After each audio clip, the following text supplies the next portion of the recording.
La ilaha illallah Muhammadun Rasulullah alaihi salatullah wa alihi wal ahibba. Takwa, orangnya disebut taqi kalau satu orang. Ya, taqi. Ada orang namanya Ma'ul, misalnya Ma'ul at-taqi, ya, Ma'ul sedang berusaha jadi takwa. Ya. Kalau jamak ini berubah jadi muttaqun, ittaqa yattaqi. Ittaqi ittaqa orang yang berusaha menjadi takwa. Yattaqi muttaqun, orang-orang yang takwa. Kalau dijarkan muttaqin atau nasabkan muttaqin, ya. Muttaqun orang-orang yang berusaha meningkatkan takwa, ya. Kalau dinasabkan, dijadikan objek jadi muttaqin, ya. Orang-orang yang berusaha meningkatkan takwa. Perhatikan korelasinya, kembali ke Al-Baqarah ayat 2 sampai 5. Dzalikal kitabu la raiba fi hudal lil muttaqin. Ya. Isi Al-Quran jangan pernah diragukan kandungannya, memberi petunjuk pada orang-orang yang berusaha meningkatkan takwanya. Bagaimana dia bisa meningkatkan takwa itu? Ya, kan kesini kan?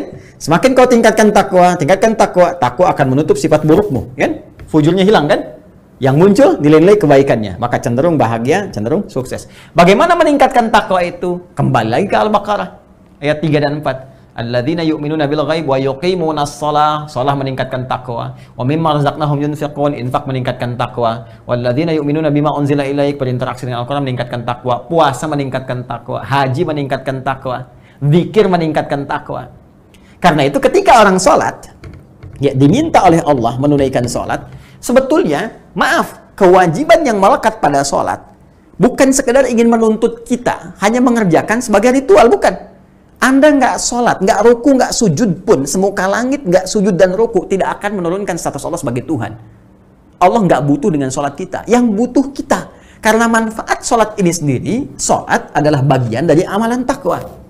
Ya, masih ingat korelasinya? Ketika takwa dikerjakan, ya, naik takwanya, maka potensi ini akan mulai menutup sifat-sifat fujurnya. Fujur ini kan kumpulan nilai-nilai yang tadi, yang negatif tadi. Ya, yang cenderung membawa pada nilai-nilai keburukan. Nah, kalau takwanya naik, ininya ketutup. Di antara amalan takwa itu sholat. Semakin orang sholatnya benar, semakin meningkat, maka sifat-sifat buruk ini mulai terkoreksi, tertutup. Tutup. Ini sebabnya di Quran surah ke-29, ayat ke-45, ada redaksi, Innas sholata tanha anil fahsya wal munkar. Sungguh, sholat kalau benar dikerjakan akan berpotensi mencegah perbuatan keji dan mungkar. Makanya saya sering katakan, orang kalau sholat benar, ya, benar aja sholatnya, maka sudah, pasti jadi orang baik. Itulah sebabnya dalam Islam, dari sejak anak dini itu yang dituntut sholatnya. Kalau sholatnya sudah benar, dewasanya pasti jadi orang baik. Demi Allah saya katakan, orang benar sholat aja, nggak mungkin korupsi. Saya lagi, jari tahiyat, nggak akan pernah dipakai maksiat. Ya, nggak ada pelaku kriminal kalau sholatnya benar. Karena akan tercegah, di hatinya itu ada dorongan kuat untuk mencegah. Jangan lakukan, itu nggak benar.